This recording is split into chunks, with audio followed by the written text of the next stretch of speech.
પોતાના શ્રીઅંગમાં પીતાંબર ઓઢેલું છે. શું ઓઢેલું છે? જરા ભાવથી બોલો ખરા. હવે જો અહીંયા પીતાંબરને કેવી રીતે વર્ણિત કર્યું? રવિ કૌર ગૌરમરાંબરમ દધાને, જેવી રીતે સૂરજના કિરણો લપેટીને પ્રભુ ફરતા હોય ને એવી રીતે પીતાંબર ઓઢેલું છે.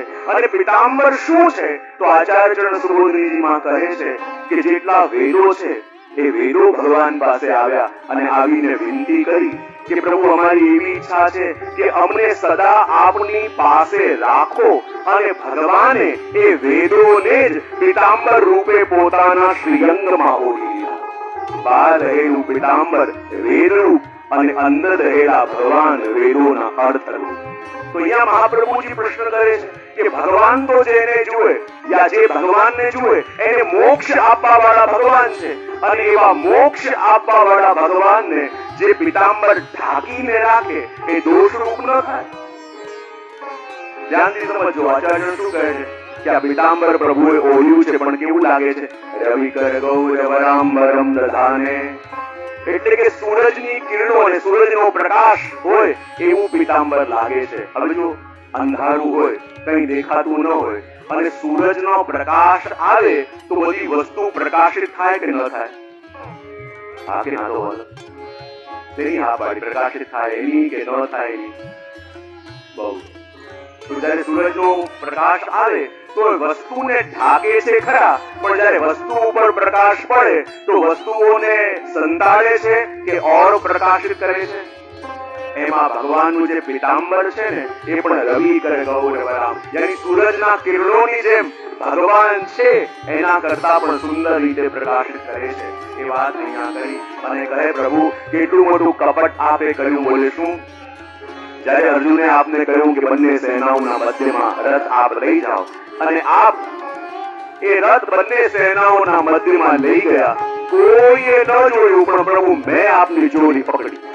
પ્રભુ કે કઈ જોડી પકડી? તો કે જયારે અર્જુનનો રથ લઈને આ બંને સેનાઓના મધ્યમાં ગયા ત્યારે એક દ્રષ્ટિ કરી આપે આખી કૌરવોની સેનાને જોઈ અને જે વખતે કૌરવોની સેનાની ઉપર આપે દ્રષ્ટિ કરી એ જ વખતે આપની દ્રષ્ટિ માત્રથી કૌરવોની સેનાનું બલ, બુદ્ધિ અને આયુષ્ય આ ત્રણેયનું હરણ કરી દીધું. પ્રભુ યુદ્ધનો ફેસલો તો ત્યારે થઈ ગયો હતો જ્યારે આપે દ્રષ્ટિ કરી. હવે તો આ ખાલી કઠપુતલીઓ હતી જેને અર્જુને પાડી દીધી અને આપે કહ્યું જો અર્જુને યુદ્ધ જીતી લીધું. અરે પ્રભુ યુદ્ધનો ફેસલો તો ત્યારે થઈ ગયો હતો. અને હે પ્રભુ કેવી કૃપા આપની, આપ પોતાનું વચન તોડીને પણ આપના ભક્તોનું વચન સાર્થક કરો છો. અને વર્ણન કરતા કહે કે જ્યારે મહાભારતનું યુદ્ધ થવાનું હતું અને ત્યારે અર્જુને, ત્યારે ભગવાને પ્રણવ્યું કે હું મારા હાથમાં કોઈ શસ્ત્ર નહીં લઉં. કહેવાય ને કે જ્યારે દુર્યોધન અને અર્જુન બંને ભગવાનની પાસે ગયા હતા, ભગવાને કીધું હતું કે એક તરફ મારી આ સેના છે, એક તરફ મારી સેના છે અને એક તરફ નિહત તો હું છું અને મારા હાથમાં હું આ યુદ્ધમાં કોઈ શસ્ત્ર પણ લેવાનું નથી. અને જ્યારે બંને ગયા, અર્જુનને માંગવાનું હતું અને દુર્યોધનની ઈચ્છા હતી કે ક્યાંક આ સેના માંગી ન લે, કારણ કે પ્રભુની સેના મળશે તો બધું થશે. હવે ભગવાન તો કોઈ શસ્ત્ર લેવાના નથી, તો એકલા નિહતા ભગવાનને લઈને અમે શું કરીશું? પણ અર્જુને કહ્યું કે પ્રભુ ભલે નિશસ્ત્ર પણ મને તો આપની જરૂરત છે. દુર્યોધનને હાશ થઈ. દુર્યોધનને હાશ થઈ, ચલો સેના તો મળશે, આ સેના હોય તો એની સાથે જીતાશે. ભગવાન પાછું પ્રણ લઈને કે મારા હાથમાં કોઈ શસ્ત્ર હું નહીં લઉં. અને અર્જુન કેવો મૂર્ખો નીકળ્યો કે એવા ભગવાનને લઈ લીધા કે જે હાથમાં શસ્ત્ર નથી લેવાના, એમનાથી શું થશે? પણ અર્જુને નિશસ્ત્ર ભગવાનને માંગ્યા અને જ્યારે સેના પ્રાપ્ત કરી અને દુર્યોધન પ્રસન્ન થઈને પાછો ગયો ત્યારે ભગવાને અર્જુનની થોડીક મશ્કરી કરી. અને મશ્કરી કરીને ભગવાને અર્જુનને કહ્યું જો અર્જુન તું તો ફસાયો. અને કેમ? આખી સેના બોલો દુર્યોધન લઈ ગયો અને તારી પાસે નિહત તો હું બચ્યો. અને એનું વ્યંગ કરતા ભગવાન કહેવા લાગ્યા કે હાર નિશ્ચિત હૈ તેરી, हरदम रहेगा उदास. अर्जुन हार निश्चित है तेरी, हरदम रहेगा उदास. माखन दुर्योधन ले गया, सिर्फ छाछ बची तेरे पास. જે સેના હતી એ તો દુર્યોધન લઈ ગયો અને તારી પાસે તો નિશસ્ત્ર ખાલી હું રહ્યો. અને આ સાંભળીને અર્જુન કહે કે પ્રભુ जीत निश्चित है मेरी, भक्त नहीं होता उदास.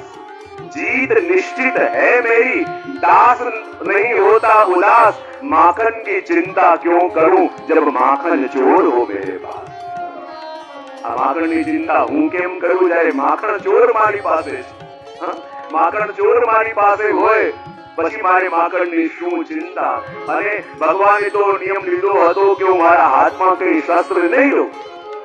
અને જે વખતે ભગવાને આ પ્રણ લીધું એ વખતે ભીષ્મજીએ પણ પ્રણ લીધું કે જો પ્રભુ આપના હાથમાં શસ્ત્ર ન લેવડાયા તો પોતાની જાતને ગંગાપુત્ર કહેવડાવવાનું બંધ કરી દઈશ.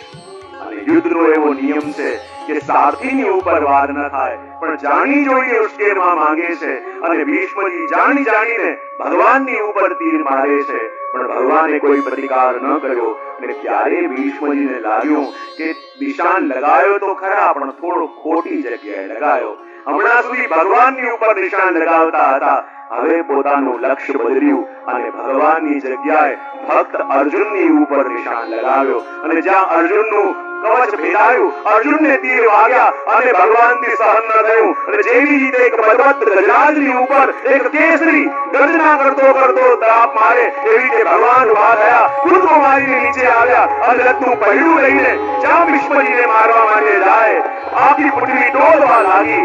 અને ભીષ્મજીએ સાષ્ટાંગ દંડવત પ્રણામ કર્યા. પ્રભુ ધન્ય છે, ધન્ય છે, ધન્ય છે. પ્રભુ કેવી કૃપા આપની, આપ પોતાનું વચન પણ તોડીને અને ભક્તોના વચનને સિદ્ધ કરો છો. પૃથ્વી ડોલવા લાગી. ત્યાં ભગવાને પોતાનું ઉત્તરી વસ્ત્ર સરકાયું. ઉત્તરી વસ્ત્ર ઉડતું ઉડતું નીચે આવ્યું. પૃથ્વી શાંત થઈ અને કહે અહીંયા ભગવાને બે સ્વરૂપે દર્શન આપ્યા. એક સ્વરૂપે રથનું પૈડું લઈ ભીષ્મજીની ઉપર આક્રમણ કરે છે અને બીજા સ્વરૂપે આપ રથમાં બિરાજમાન છે.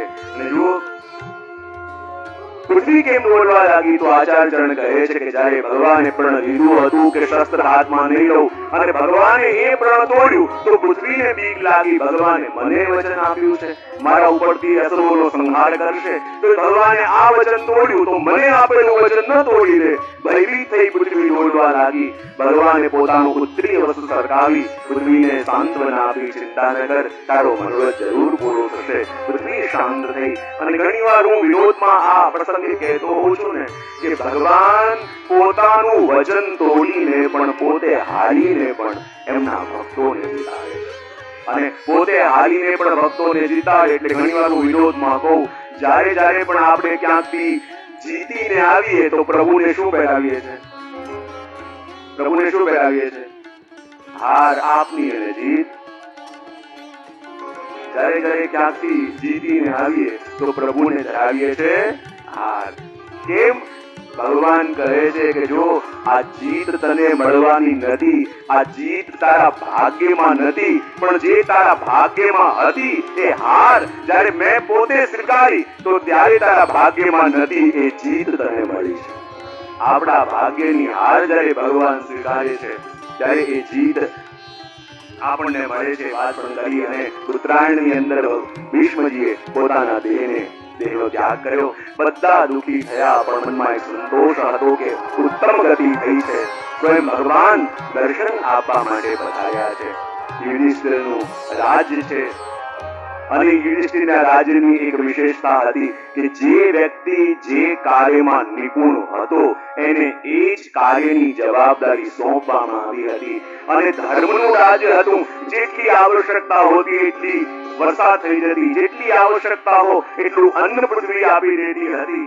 એમ ચાલતું હતું. પરીક્ષિતના જન્મની કથા પણ આવી. ભગવાન તો પધાર્યા છે દ્વારિકા તરફ અને અહીંયા પરીક્ષિતનો જન્મ પણ થયો છે. અને પરીક્ષિતનો જન્મ થયો અને જનતાની સાથે ચારો ઓર એ શોધવા લાગ્યો. હરેક વસ્તુની પરીક્ષા કરવા લાગ્યો કે જેને ઘરમાં મને દર્શન આપ્યા એ ભગવાન ક્યાં છે. દરેક વસ્તુની પરીક્ષા કરવા લાગ્યો. નામ પરીક્ષિત પડ્યું. મોટા મોટા બ્રાહ્મણોએ આએ કહ્યું કે આ પૃથ્વી સમાન ક્ષમાશીલ થશે, સૂર્ય સમાન તેજસ્વી થશે, પણ એક સમસ્યા છે, સર્પદંશથી એમનું મૃત્યુ થશે પણ ભાગવત શ્રવણથી એમનો ઉદ્ધાર પણ થશે. ધીમે ધીમે સમય વ્યતીત થવા લાગ્યો અને હવે પરીક્ષિત મોક્ષની કથા અહીંયા સુખદેવજી કહેવાના